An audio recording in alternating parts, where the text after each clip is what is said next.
Hello बच्चों, स्वागत है आप सभी लोग का अपने चैनल आरएसपी स्टडी पॉइंट पर। उम्मीद करते हैं आप लोग बहुत अच्छे होंगे। तो जैसा कि हम लोग क्लास 12 का फिजिक्स पढ़ रहे थे, फिजिक्स में हम लोग तीसरा चैप्टर पढ़ रहे हैं। तीसरे चैप्टर का हमारा नाम क्या है? Current electricity. ठीक है, तो करंट इलेक्ट्रिसिटी में आज हम लोग कौन सा लेक्चर करेंगे? लेक्चर नंबर 16 कंप्लीट करने वाले हैं। ठीक है, लेक्चर नंबर 15 तक कंप्लीट हो चुका है। अगर आप इस सीरीज की पहली वीडियो देख रहे हैं यानी पहला लेक्चर देख रहे हैं तो आपको क्या करना है? आपको आई बटन पे देखिए, यहाँ पे लिंक मिल जाएगी पूरी प्लेलिस्ट की, आप वहां से जाके देख सकते हैं। और प्लेलिस्ट की लिंक डिस्क्रिप्शन में भी दी गई है, आप वहां से भी जाके देख सकते हैं। ठीक है, तो चलिए फिर आज का लेक्चर हम स्टार्ट करते हैं। आज के लेक्चर में हमारा क्या टॉपिक है? टॉपिक क्या है हमारा? Metre bridge. मीटर ब्रिज होता क्या है? मीटर ब्रिज जो है ये हमारा क्या करता है? अननोन रेजिस्टेंस को फाइंड करने के लिए हम इसको यूज करते हैं। जैसे कि हम लोग क्या किए थे, एक वीडियो देखे थे, दो वीडियो इसके मतलब यानी लेक्चर नंबर 13 या 14 में देखे थे हम लोग क्या, व्हीट स्टोन ब्रिज। जब हम उसमें व्हीट स्टोन ब्रिज देखे थे तो वो हमारा किस लिए यूज होता था? वही अननोन रेजिस्टेंस फाइंड करने के लिए। ठीक है, हमको उसमें क्या होता था? 3 रेजिस्टेंस पता होता था, एक नहीं पता होता था। जो नहीं पता था उसी की वैल्यू फाइंड करने के लिए हम क्या करते थे? व्हीट स्टोन ब्रिज को यूज करते हैं। ठीक है, तो उसी प्रिंसिपल पे ये भी बेस्ड है क्या? मीटर ब्रिज भी किस पे बेस्ड है? व्हीट स्टोन ब्रिज पे। अगर आप उसको नहीं देखें तो पहले जाके वो वीडियो देख लीजिए, जिससे आपको ये मीटर ब्रिज अच्छे से समझ में आएगा। आप इसका प्रैक्टिकल कर सकते हैं बिना किसी से पूछे। आप अकेले कर सकते हैं इसका प्रैक्टिकल अगर आप करना चाहेंगे तो। ठीक है, तो यहाँ पे देखिए क्या हमारा पूरा सर्किट है। इसमें क्या होता है, यहाँ पे ये जो हमारा है ये पूरा नॉन रेजिस्टेंस है, यानी हम इसको बोल सकते हैं रेजिस्टेंस बॉक्स। देखिए रेजिस्टेंस बॉक्स का मतलब क्या होता है? ये पूरा क्या है?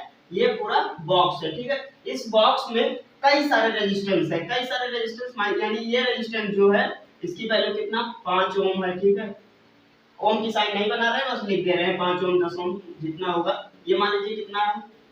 10 ओम का है।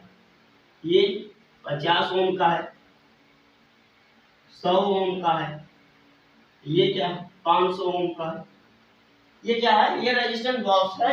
अगर आप इसमें से 5 ओम निकाल लेते हैं तो वो आपका क्या होगा? 5 ओम का इसमें रेजिस्टेंस हो जाएगा। ठीक है, अब यहाँ पे क्या, ये हमारा रेजिस्टेंस बॉक्स हम समझिए इसमें क्या है? नॉन रेजिस्टेंस है, जिसकी वैल्यू हमें क्या होगी? पता होगी। यहाँ पे ये आपको दिया जाएगा किसने? इसमें जितना भी रेजिस्टेंस लगा होगा बॉक्स के अंदर उसकी सबकी वैल्यू डिसाइड होगी। ठीक है, जिसको बोल सकते हैं नॉन रेजिस्टेंस। अब क्या है? Unknown resistance. ये अननोन रेजिस्टेंस। अब आप सोचेंगे यहाँ पे यस, यहाँ पे इसको क्या है? आर नाम लिखे हैं। ठीक है, इसका नेम क्या है? आर है। ठीक है, इसका नाम आर है, इसका नाम एस है।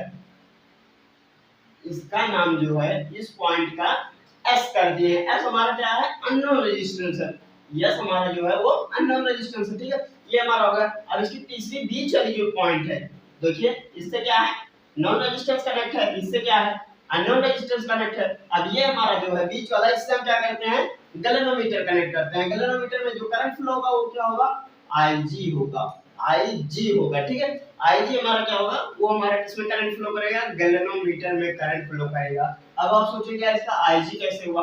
देखिए I जो है वो हमारा करंट का सिंबल होता है। ठीक है, I हमारा ये करंट फ्लो करेगा और G का मतलब गैल्वेनोमीटर कर दिए। ठीक है, इससे आप समझ सकते हैं Ig करंट फ्लो होगा किसमें? गैल्वेनोमीटर में। अब देखिए अब क्या है? ये हमारा क्या है? मीटर स्केल है। ठीक है, ये हमारा मीटर स्केल है। ये हमारा जो है 100 सेंटीमीटर का, 100 सेंटीमीटर का ये लेंथ है। मान लीजिए इसकी वैल्यू क्या कर देते हैं हम? ये क्या है हमारा? ये P है और ये Q है, इसका नेमिंग कर दिया। ठीक है, अब यहाँ पे देखिए हमको ऐसा पॉइंट इसमें ढूंढना है, इस वायर में ऐसा पॉइंट ढूंढना है जहां पे हमारा गैल्वेनोमीटर डिफ्लेक्शन क्या हो? 0। जहां पे गैल्वेनोमीटर का डिफ्लेक्शन 0 हो। अब हम मान लीजिए यहाँ पे वो पॉइंट हम ढूंढ दिए जहां पे गैल्वेनोमीटर का डिफ्लेक्शन 0 है। तो ये हमारा क्या होगा? जो इसके बीच का डिस्टेंस है, मान लीजिए इसको क्या कर देते हैं? L कर देते हैं। ठीक है, ये यहाँ से लेके यहाँ तक 100 सेंटीमीटर का ये पूरा वायर है। इसमें से क्या L डिस्टेंस हो गया ये। अब ये बचा जो हमारा यहाँ से लेके यहाँ तक, ये क्या हुआ? 100 माइनस L हो गया। ठीक है, ये हमारा Q हो गया। अब देखिए हम जहाँ पे देखेंगे, मान लीजिए यहाँ से हम उसमें ढूंढे कि हमारा क्या है? डिफ्लेक्शन 0 हो रहा है, तो यहाँ पे हम इसकी रीडिंग नोट कर लेंगे। यहाँ से ये मीटर है, स्केल है, इसमें जो रीडिंग होगी इसको हम नोट कर लेंगे कि इस पॉइंट पे हमारा गैल्वेनोमीटर डिफ्लेक्शन जो है वो 0 है, यानी यहाँ से कोई फर्क नहीं पड़ रहा। ठीक है, अब यहाँ से आप देख सकते हैं resistance P R P Q S, ये क्या है, आर पी क्यू एस यानी आर एस पी क्यू जो है ये आप क्या बोल सकते हैं, व्हीटस्टोन ब्रिज में भी था और बीच में क्या था, उसमें गैल्वेनोमीटर था। ये 4 रेजिस्टेंस था, ये गैल्वेनोमीटर। आप समझ सकते हैं पूरा क्या करता है, व्हीटस्टोन ब्रिज प्रिंसिपल पे काम करता है। व्हीटस्टोन ब्रिज क्या करता है, अगर मान लीजिए ये दोनों का रेशियो इक्वल है, मतलब इन दोनों का रेशियो मिला के और इन दोनों का रेशियो क्या होना चाहिए, इक्वल होना चाहिए, व्हीटस्टोन ब्रिज कहता है। तो यही सब इसमें होता है। जब ये हमारा हो जाएगा, अब आप सोचेंगे वायर किसका लगा है, ये जो 100 सेंटीमीटर का वायर है, वायर जिसको हम लोग तार बोलते हैं, ठीक है, ये 100 सेंटीमीटर का जो तार है ये किसका हो सकता है, वायर क्या है हमारा, टंगस्टन का हो सकता है और मैग्नीज का हो सकता है और हम क्या बोल सकते हैं, एलॉय हो सकता है। अब आप सोचेंगे हम इसको क्यों यूज कर रहे हैं, एलॉय क्यों यूज कर रहे हैं, या हम कॉन्स्टेंशन का तार क्यों यूज कर रहे हैं, क्योंकि हमारा उसमें क्या होता है, अल्फा जो है वो बहुत कम होता है, अल्फा बहुत कम होता है और ये हमारा क्या रेजिस्टेंस बहुत ज्यादा होता है, यानी इसको हम क्या बोल सकते हैं, हाईवी रेजिस्टेंस वायर है, इसको हम क्या यूज कर सकते हैं, हाईवी रेजिस्टेंस वायर यूज करते हैं। ठीक है, आप डायरेक्ट भी बोल सकते हैं। इसमें क्या होता है, अगर मान लीजिए अल्फा किसी भी मटेरियल का अल्फा कम है तो आप उसमें टेम्परेचर अगर कम या ज्यादा या कुछ भी चेंज कर देते हैं तो उसके रेजिस्टेंस पे फर्क नहीं पड़ेगा। ठीक है, आप ये ऐसा समझ सकते हैं, मान लीजिए इसका अल्फा क्या हो 0 या कम हो जा रहा है, बहुत मान लीजिए 50 था, 50 कम होता है, कुछ भी कम होता है, तो यहाँ पे क्या रेजिस्टेंस पे कोई फर्क नहीं पड़ता है, तो इससे मीडियम टेम्परेचर के मीडियम पे भी इफेक्ट नहीं पड़ेगा। आप इस प्रैक्टिकल को किसी भी मीडियम में कर सकते हैं। ठीक है, इसीलिए यहाँ पे हम जो तार यूज करते हैं यानी वायर जो है 100 सेंटीमीटर का, वो किसका यूज करते हैं, टंगस्टन का और मैग्नीज का और एलॉय भी बोल सकते हैं, इसका हम यूज करते हैं। ठीक है, अब देखिए आप सोच रहे होंगे अल्फा तो बता दिए, तो अल्फा हम कैसे निकालेंगे, हमारा कम या ज्यादा। मान लीजिए अल्फा के लिए देखिए यहाँ पे जो मेन वो क्या है, alpha equal to R2। R2 क्या है, यही resistance R2 minus R1 by R1 into I2 minus T2 minus T1। T2 क्या है हमारा, T1 क्या है, T1 T2 हमारा टेम्परेचर है। अगर मान लीजिए पहले टेम्परेचर कुछ ज्यादा था उसके बाद हमारा कम हो गया, तो वही हमारा क्या है, रेजिस्टेंस है। इस पे हमारा रेजिस्टेंस पे फर्क नहीं पड़ता है, किससे, अल्फा से रेजिस्टेंस पे फर्क नहीं पड़ता है, इसलिए हम क्या करते हैं, इसको यूज करते हैं इस तार का। ठीक है, अब देखिए यहाँ तक तो हमारा ये कंप्लीट होता। अब हम देखते हैं elect resistance of unit length of the oil की रेजिस्टेंस जो है उसको हम क्या कर देते हैं, स्मॉल r फुट कर देते हैं। ठीक है, अब एक चीज पहले देख लीजिए, इसका फॉर्मूला क्या है, मीटर ब्रिज का फॉर्मूला क्या है, रेजिस्टेंस हमको यहाँ पे देखना है। यहाँ पे रेजिस्टेंस का फॉर्मूला क्या है, रेजिस्टेंस का फॉर्मूला क्या है, rho L by A.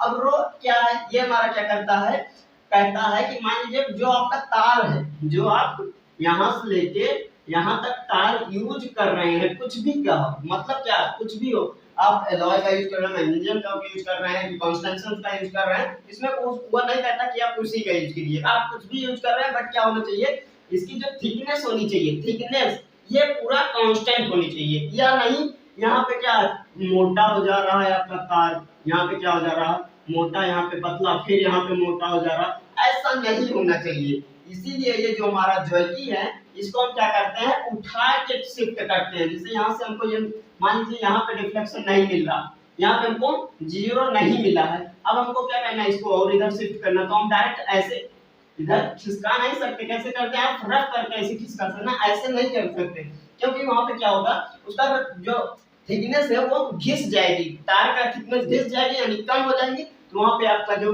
Value आएगा यानी इसका जो आंसर आएगा आप ये बोल सकते हैं, तो वो आपका क्या होगा, गलत आएगा। इसलिए बोल रहे हैं ज्योति को, ये जो हमारा ज्योति है इसको हम क्या करते हैं, उठा के शिफ्ट करते हैं, इसलिए ये हमारा क्या होगा, कांस्टेंट होगा। ठीक है, ये कांस्टेंट हो गया। अब ये देखिए आप ए जो है, ए हमारा इसमें जिस तरह के आप वायर लगाएंगे, हो सकता है आप क्या करें, थोड़ा सा कहें आप कॉन्स्टेंट का यूज करें, थोड़ा सा मैग्नीशियम का यूज करें, ऐसा नहीं हो सकता, जो लगाएंगे आप एक ही लगाएंगे, तो वो भी हमारा क्या होगा, ये भी कांस्टेंट हो जाएगा। अब क्या हो जाएगा, आर डायरेक्टली प्रोपोर्शनल क्या होगा, एल होगा। अब जब आर डायरेक्टली प्रोपोर्शनल एल होगा तो हम ये समझ सकते हैं कि अगर हम आर बढ़ाएंगे तो हमारा एल भी बढ़ेगा। अब आप सोचेंगे आर और एल में क्या अंतर है। एल जो हमारा अगर वायर मतलब यानी तार की अगर लंबाई जितना ज्यादा होगी, तार की लंबाई जितना ज्यादा होगी उतना ज्यादा रेजिस्टेंस होगा। सिंपल सी बात है, वही है ये। तार की लंबाई ज्यादा होगी, अगर लेंथ ज्यादा होगी तो हमारा रेजिस्टेंस भी ज्यादा होगा तार में, ठीक है। अब ये हमारा देखिए, अब क्या है ये P is equal to L R. L क्या है, यही ये हमारा जो है एल है, इसको हम क्या बोल सकते हैं P। अब यहाँ से जो हमारा रेजिस्टेंस आएगा वो क्या, मान लीजिए यहाँ पे आर होगा, रेजिस्टेंस क्या, आर, इस रेजिस्टेंस के वायर के रेजिस्टेंस को क्या बोल रहे हैं, स्मॉल आर। तो यहाँ पे आर अगर लेते हैं स्मॉल आर तो एल आर हो जाएगा, P equal to L R. अब Q इक्वल टू क्या होगा, जब ये आर हो गया तो ये क्या होगा, इनटू आर हो जाएगा, इसमें 100 माइनस एल इनटू आर हो जाएगा, ठीक है। अब यहाँ से देखिए, अब ये चारों आप क्या करते हैं, यूज कर लीजिए, P by Q by R by S कर सकते हैं, ठीक है। ये हमारा क्या होता है, बीटी स्टोन ब्रिज का होता है। अब इसमें क्या करेंगे, P की वैल्यू रखेंगे। P की वैल्यू कितनी है, LR। P की वैल्यू LR है, और फिर Q की value 100 minus L into R है, ठीक है। और इक्वल टू RS की वैल्यू क्या है, हमको पता ही नहीं है, मतलब इसकी पता ही नहीं है, इसको हमें पता है, जो होगी हम रख लेंगे। पहले हम क्या कर देते हैं, सिर्फ R बाई S ही कर देते हैं, तो यहाँ से R कैंसिल हो जाएगी, ठीक है। ये इसका स्मॉल r जो रेजिस्टेंस था ये हमारा कैंसिल हो जाएगा। अब क्या बचेगा, ये हो जाएगा L बाई 100 माइनस L हो जाएगा equal to R by S। अब इसको हम क्या करेंगे, क्रॉस मल्टीप्लाई करके इसको सॉल्व कर लेंगे। हमको क्या चाहिए, S की वैल्यू चाहिए। S क्या हमारा अननोन रेजिस्टेंस हम फाइंड कर रहे थे, ठीक है। तो ये हमारा S इक्वल टू हो जाएगा, यानी अननोन रेजिस्टेंस लिख सकते हैं direct, S equal to R into 100 minus L by L हो जाएगा, ठीक है। अगर आप ये फार्मूला लगाएंगे डायरेक्ट आपको क्या होगा, अननोन रेजिस्टेंस की वैल्यू पता चल जाएगी, ठीक है। ये हमारा होता है पूरा मीटर ब्रिज, ठीक है। इसकी कुछ देख सकते हैं आप, ऐसा स्पेशल टाइप से सीरीज बनी होती है, जैसे क्या होता है व्हीटस्टोन में भी बनी होती है। उसका क्या होता है, अच्छे से एक स्पेशल टाइप से बोल सकते हैं, क्या होती है, स्पेशल टाइप से सीरीज बनी होती है। अब 4 रेजिस्टेंस यूज करना, क्या है 4 रेजिस्टेंस यूज करना, हम क्या उसको ऐसे ऐसे करके, ये हो गया, फिर इसके बाद 2 हम ऐसे भी तो यूज कर सकते हैं। इसका यहाँ तक एक मान लीजिए, एक 2 हम ऐसे भी 4 रेजिस्टेंस यूज करते हैं। या क्या होगा, P हो गया, Q हो गया, R हो गया, S हो गया, हम ऐसे भी यूज कर सकते हैं। लेकिन ऐसा उसकी सीरीज नहीं बनती है, वो क्या होती है, स्पेशल टाइप की सीरीज बनती है, उसको हम बोल सकते हैं, ठीक है। वो क्या होती है, स्पेशल टाइप से उसकी सीरीज बनती है। तो ये होता है हमारा क्या, व्हीटस्टोन ब्रिज। ये हमारा मीटर ब्रिज है। अगर आप व्हीटस्टोन नहीं देखे हैं तो उसको जाके देख लीजिए। अगर आप व्हीटस्टोन ब्रिज देख लेते हैं तो आपको ये ज्यादा अच्छे से समझ में आएगा, ठीक है। तो चलिए फिर पढ़ाई करते रहिए, मिलेंगे आपसे नेक्स्ट वीडियो में, तब तक के लिए ओके बाय।